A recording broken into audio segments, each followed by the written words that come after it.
안녕하세요, 비트TV입니다. 역시나 시장의 상황들은 항상 차티스트나 크리에이터들의 생각과 반대로 가는 것 같아요. 비트코인이 42,000불 지지를 하지 못하고 다시 지금 41,200불까지 떨어져 있네요. 41,207불. 50일 선인 41,700불 정도를 빨리 탈환하지 못하면 요 라인인 37,000불까지도 하락이 보이고 있습니다.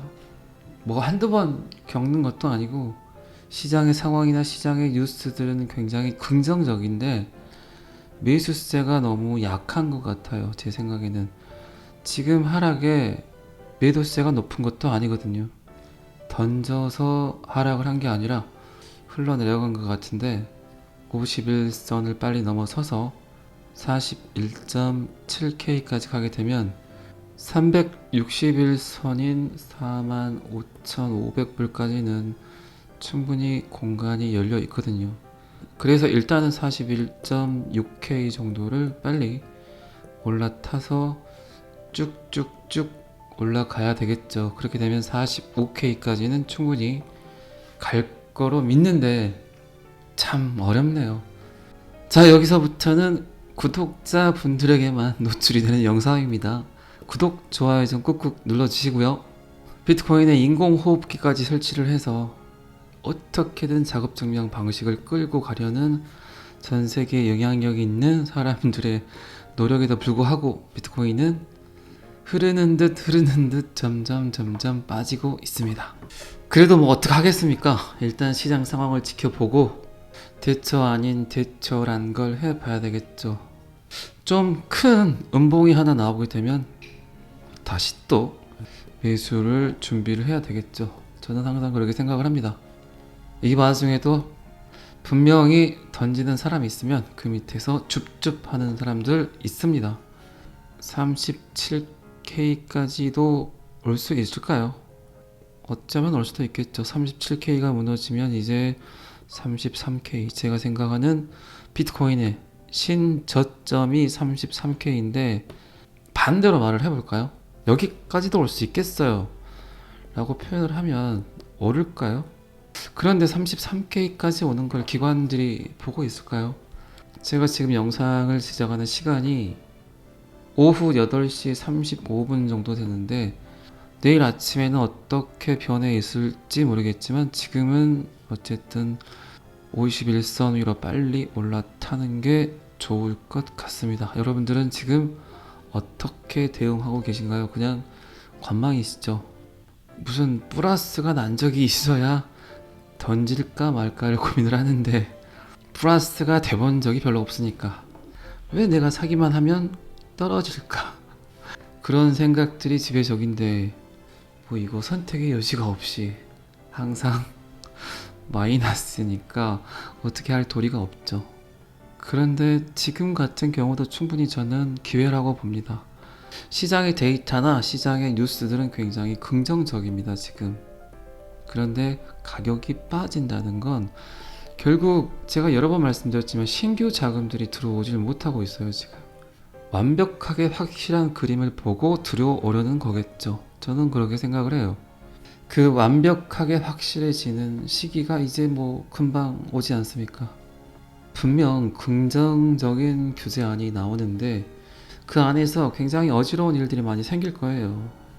그리고 이제 댓글이라든가 조회수를 보다 보면 이제 굉장히 이제 좀 안 좋은 댓글들을 쓰시는 분들이 많아지죠. 그리고 안 쓰시는 분들도 굉장히 많아지고 조회수도 현격히 줄어들고 이건 뭐 저뿐만 아니라 해외 크리에이터들이나 국내 크리에이터들도 마찬가지 아닐까요? 사람들이 관심이 없다는 거죠. 관심이 점점 줄어들고 있다는 겁니다. 항상 제가 이야기 드렸지만 비트코인은 암호화폐는 사라진다, 끝이다 라고 할 때 그때 반등을 합니다. 이제 그 시점이, 그 시기가 거의 온 것 같아요.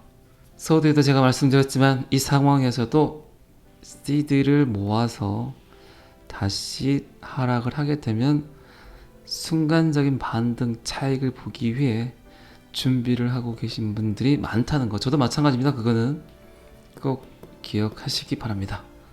항상 위기는 곧 기회이니까요. 저는 그렇게 생각을 합니다.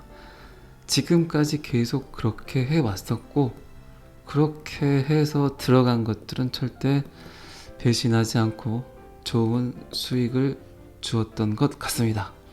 자, 비트코인 차트는 여기까지만 보시고요. 이 와중에도 XRP 리플은 열심히 일을 하고 있습니다. 리플 가격이 900원까지 떨어졌는데 욕을 뒤지게 먹고 있는데 그나마 일을 열심히 하고 있습니다. 아주 최근 보고서에서 아세안의 금융기술 및 포용성에서는 리플을 주목할 만한 송금업체로 언급을 했다. 아세안 글로벌 커넥션과 캠브리지 대학이 수행한 연구에 따르면 송금 산업은 새로운 국가 지불 및 결제를 개발하는 신생 기업과 함께 디지털로의 전환을 보이고 있다. 굉장히 중요하죠. 이제 모든 것들이 디지털로 전환을 하고 있습니다. 그 중에서 가장 늦게 들어오는 이 금융, 돈, 쉽게 바꾸지 못하고 쉽게 바꾸려 하지 않은 금융 인프라. 지금까지 너무나 편하게 돈을 벌었던 사람들이 이거를 바꾸려 하겠습니까? 전 세계적 트렌드, 전 세계적 분위기는 어쨌든 달러는 추락을 하고 그 안에서 생성되는 디지털 화폐, 암호화폐가 세계 기축통화 역할을 해서 그 위상을 떨치고 디지털 안에서의 금융을 안정화시키려고 노력하는데, 거기서 할 수 있는, 그 일을 할 수 있는 코인, 암호화폐는 XRP 리플 뿐이라는 걸 굉장히 많은 사람들이 알고 있어요. 그런데 리플 가격은 다시 또 빠져서 895원까지 내려갔습니다. 리플이 이렇게 일을 하고 국제 송금에 원활하다. 그리고 리플의 기술이 잘 전파가 돼서 CBDC가 됐든 ODL이 됐든 그 나라에 굉장히 중요한 역할을 한다 해도 리플 가격 상승에는 별 상관이 없습니다. 제가 영상에서 굉장히 여러 번 이야기 드렸습니다. 리플은 세계 기축통화 역할을 하지 못한다면 리플의 가격은 1달러가 한계일 거예요. 그러니까 제가 신중하게 고려하고 신중하게 고민하고 정말 적당한 금액을 투자하라고 이야기 드렸습니다. 리플 사지 마세요. 참 오랜만에 써보네요. 리플 사지 마세요 캠페인. 리플 같은 경우는 리플넷의 기술을 팔겠죠. 그 나라에 뭐 그냥 가서 기술을 전달하겠습니까? 그렇게 되면 회사는 부유해지지만 리플 가격에 큰 영향을 미치진 않아요. 그냥 지금 그 상태로 리플의 기술을 깔아주고 그리고 리플을 통해서 거래를 한다면 그거 외에는 없겠죠. 1000억 개인데 한두 개도 아니고 국제 송금에 분명히 특화된 코인입니다. 물론 유동성은 있죠. 가격 변동이 크기 때문에 오늘 틀리고 내일 틀리고 하기 때문에 뭐 그거에 대해서는 알아서들 하겠지만 그렇다고 해서 리플 가격이 상승을 이끄는 건 아니에요. 그런데 국제 송금 역할 외에 리플 가격이 상승할 수 있는 요건 중에 하나가 세계 준비 통화 역할을 할 수 있다면 리플 가격은 엄청난 상승을 하겠죠. 전 세계 인구가 써야 되기 때문에 75억, 80억 인구가 리플을 기준으로 세계 기축 통화 역할을 하는데 80억 인구가 1000억 개를 나눠 쓴다고 생각을 해보세요. 근데 이게 1달러로 가능한 일일까요?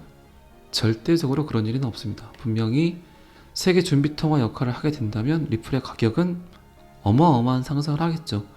그리고 두 번째로 생각하는 가격 상승 요건, 암호화폐의 표준이 되려고 하고 있잖아요. 암호화폐의 기준, 암호화폐의 룰, 그 에너지에서 나오는 상승 효과도 있겠죠. 그리고 세 번째는 국제 송금뿐만 아니라 NFT라든가 스마트 컨트랙트를 할 수 있는 기능이 탑재가 되잖아요.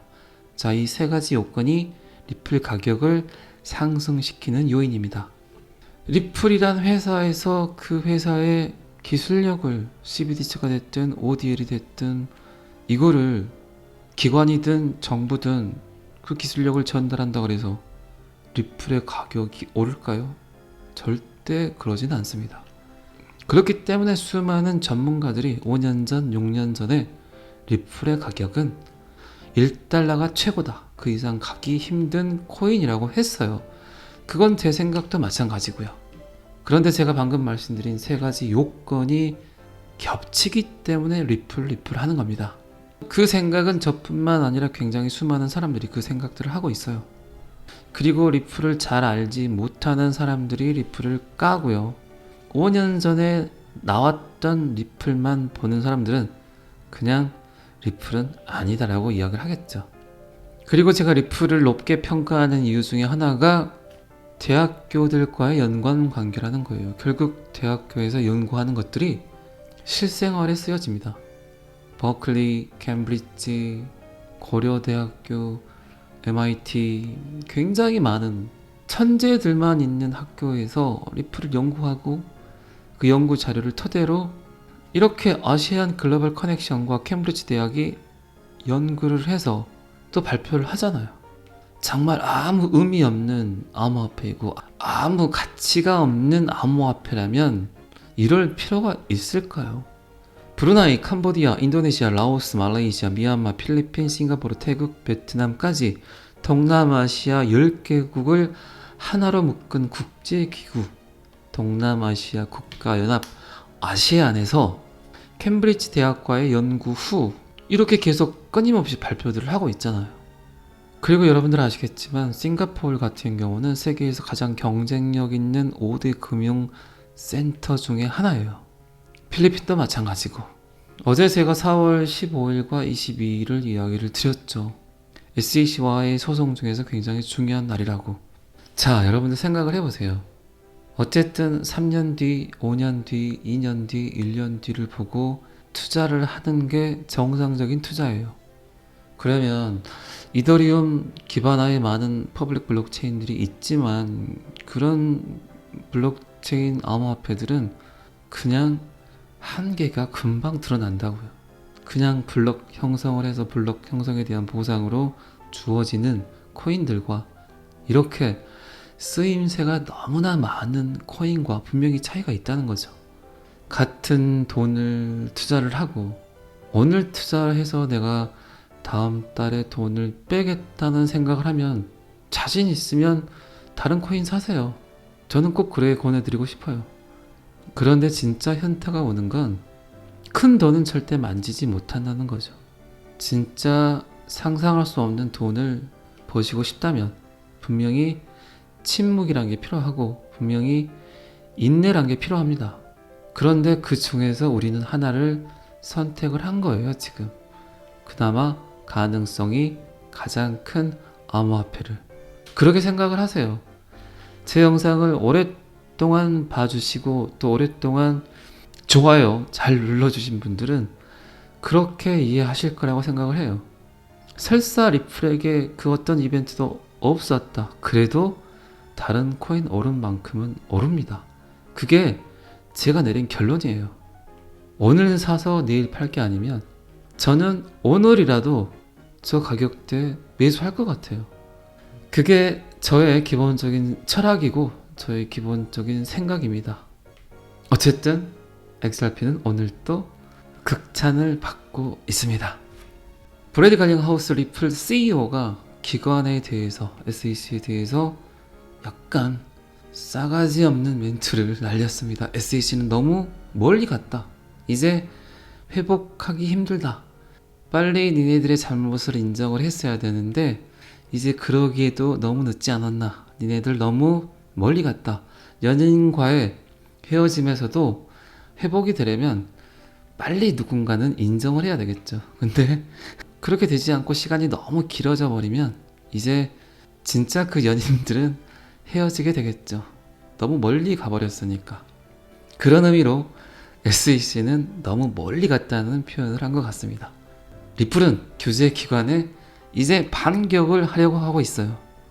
브래디 갈링하우스가 SEC가 불분명한 규정을 뒷받침해 소송 승소를 노리고 있다고 언급을 했죠.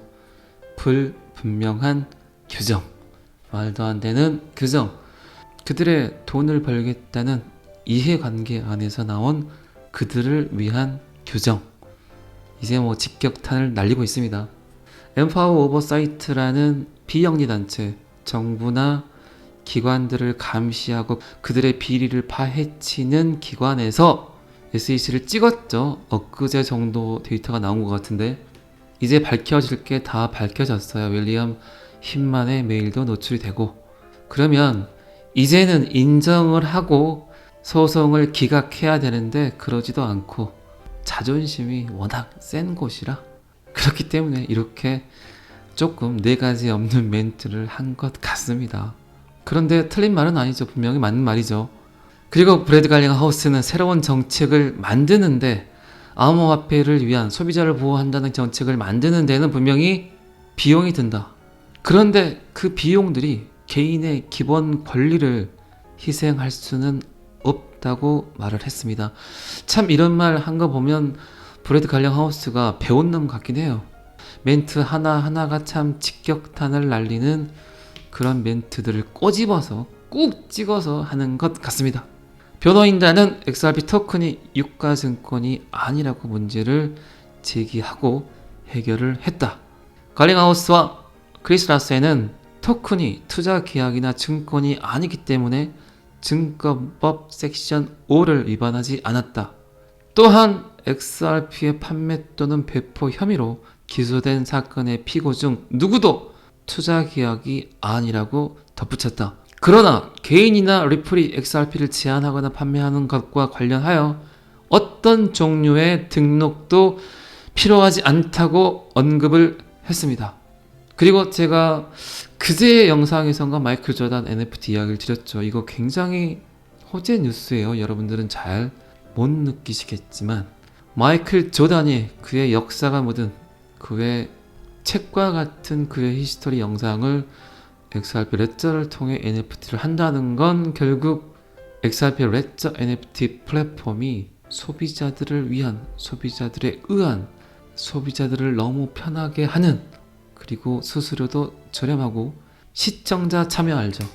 크리에이터들의 참여를 너무나 용이하게 해놨어요. 이렇게 하나하나 영상들을 올리면서 이렇게 좋은 호재들이 시장 가격에는 반영이 되지 않다고 저는 생각들을 하는데, 이런 것들이 어떻게 보면 나쁠 수도 있지만 굉장히 지금 가격이 좋다는 거죠.